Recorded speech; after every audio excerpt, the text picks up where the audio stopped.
Hello everyone, I am Ratika Roy Bhattacharya. I welcome you all on my YouTube channel Study Together with Ratika.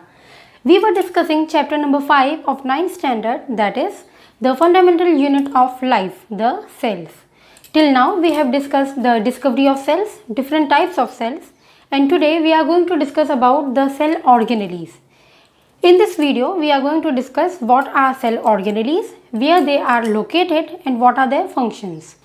One by one we will discuss all the cell organelles like endoplasmic reticulum, mitochondria, vacuoles, lysosomes, Golgi body and plastids. So without any delay, let's start the topic.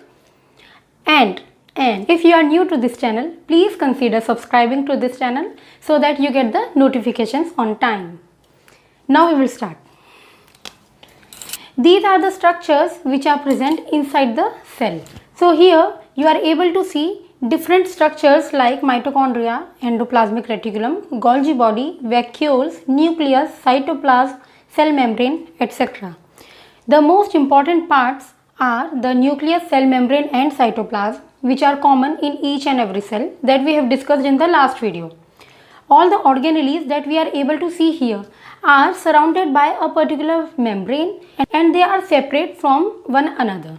This is the most important point of cell organelle, that cell organelles are first of all the structures which are present inside the cell. They are performing so many vital functions in our body. Whenever we talk about the cells that they perform these functions, we mean to say that the structures which are present inside the cell are performing all of these functions. Now, in order to separate one function from the other function, or in order to prevent the mixing of all of these functions, all the cell organelles are bound by a particular membrane so that there is no mixing of constituents of the cell organelle. So one by one we will start with the cell organelles. The first one is mitochondria. It is also known as powerhouse of the cell. This mitochondria organelle has two membranes. The inner one is inner membrane and the outside it is outer membrane. The outer membrane has some pore-like structures which are helpful for transporting of the ingredients from inside to outside and vice versa. The inner membrane has folded structures which are known as cristae. The plural term is cristae and the singular term is crista. Inside the mitochondria, you are able to see these blue particles. They are actually the fluid that is known as matrix. Right? Mitochondria has a unique feature that it has its own DNA and ribosomes. Now let's talk about its characteristics. Mitochondria is known as the powerhouse of the cell because it generates the energy which is required for all the functions in our body. This energy is stored in the form of ATP, that is adenosine triphosphate. This adenosine triphosphate is the currency of the energy. When we talk about the cristae, these cristae are the inner folded structures which increase the surface area for the process of protein synthesis and energy production inside the mitochondria. Then the matrix is present, which is the fluid present inside the mitochondria. In the matrix, DNA and ribosomes float. Then mitochondria is also helpful in the production of protein. Why? Because in it ribosomes are present and we know that ribosomes help in the protein synthesis. So you can say that mitochondria is also the site for protein synthesis. This was all about mitochondria. Let's move on to the next point, that is Golgi body. The discoverer of Golgi body was Camillo Golgi. The Golgi body got its name from the discoverer's name. Now, as you are able to see, these are the stack-like structures. The vesicles are present in the Golgi body and these vesicles are parallel to each other. Now what is parallel? When two lines run together at an angle of 90 degrees which do not meet at any point, those lines are known as parallel lines. This was a part of mathematics as well. So these vesicles have stack-like structures, means when you put some coins one over the other, you will get a stack-like structure. This whole stack is known as cistern, right? This is known as cistern. First of all, we will see the general features of the Golgi body. As you know that vesicles are present in the Golgi body. These vesicles have relation with endoplasmic reticulum. The structures somewhat resemble to the endoplasmic reticulum in a manner that these structures are folded. These are folded structures. When we see the structure of the Golgi body, we see two phases, the cis phase and the trans phase. This is nucleus. Most of the time the Golgi bodies are present near the nucleus. In this way, if the Golgi body is present, you see two phases are there. First one facing towards the nucleus and the second phase facing towards the cell membrane. So this one which is facing towards the nucleus is known as cis phase, like this, and this one is known as trans phase, which is facing towards the plasma membrane. So whatever particles have to be excreted out from the nucleus, these particles are collected by the cis phase of the Golgi body and they get transported down to the trans phase. The trans phase will transport it out. Golgi body plays an important role in the formation of lysosomes, right?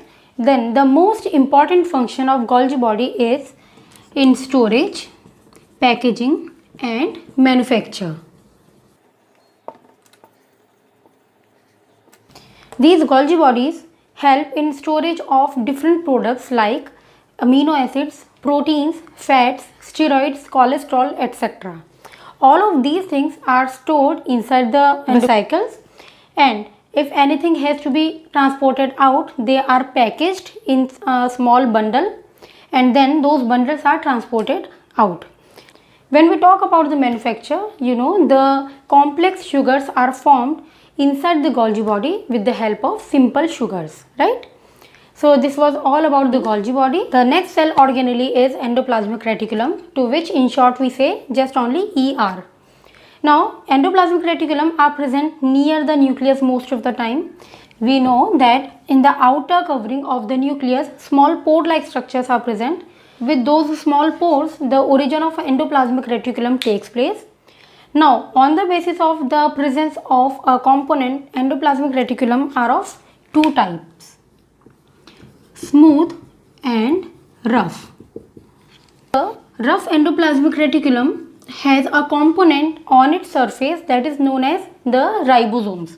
Because of the presence of ribosomes, they are rough. Now, we know that ribosomes help in protein synthesis. So, we can also say that endoplasmic reticulum are the site of protein synthesis. Apart from protein synthesis, there are more functions of it. Smooth endoplasmic reticulum, they are helpful in the production of lipids and fats. These fats and lipids form a layer that is cell wall and cell membrane. So you can say that endoplasmic reticulum is helpful in the production of proteins and cell wall and cell membrane.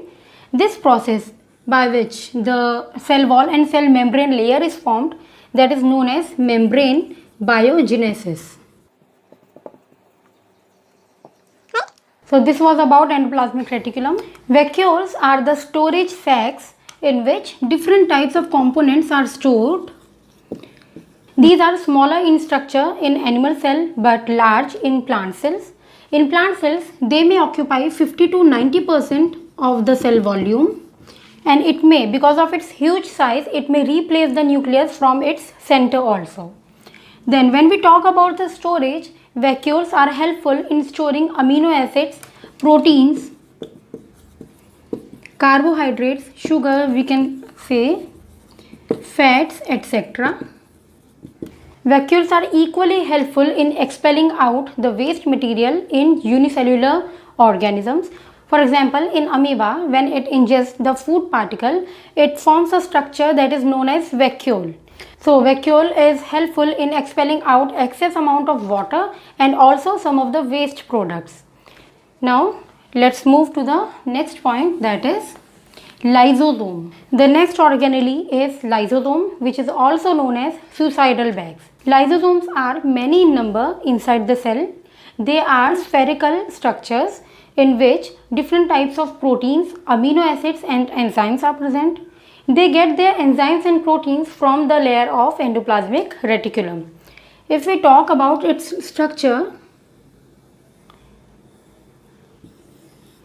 they form spherical structures inside the cell. Whenever any foreign particle enters inside the cell, the lysosome form a layer around those foreign particles, and this whole structure bursts out because of the presence of an enzyme, that is lysozyme.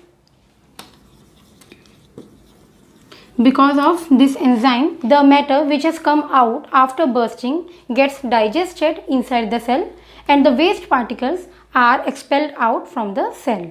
So lysosomes are also helpful in expelling out the waste material by suiciding themselves. That is why they have got the name suicidal bags. The last cell organelle is plastids. This is present only in plant cells but not in animal cells. The plastids are helpful in giving the color to the plants. They are of two types. First is chromoplast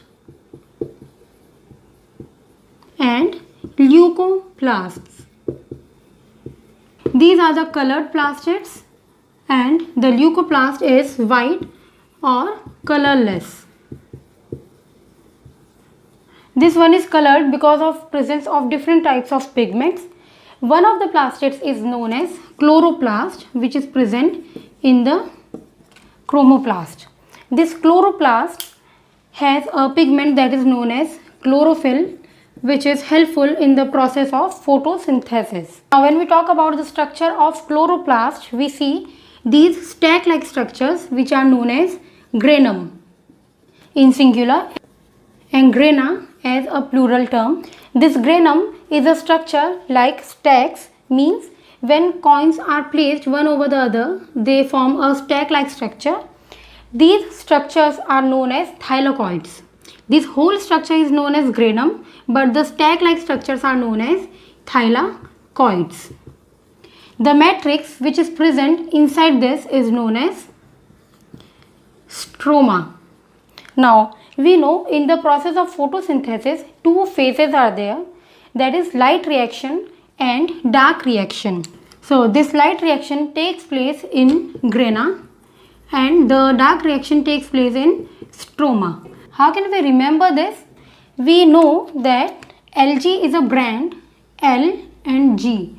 So, by this we can remember this name. So, L for light and G for grana. So, light reaction takes place in grana.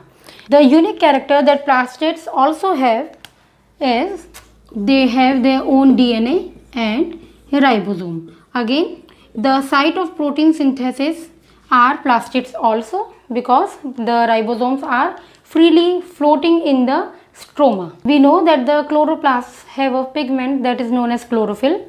Apart from chlorophyll, there are many more components, there are many more pigments which are reddish, orangish or yellowish in color.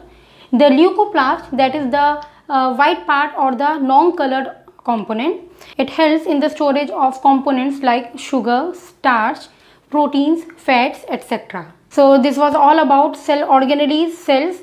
Now in the next video we will be meeting with a new topic. Till then, bye bye, take care and do not forget to subscribe to my channel. Thank you.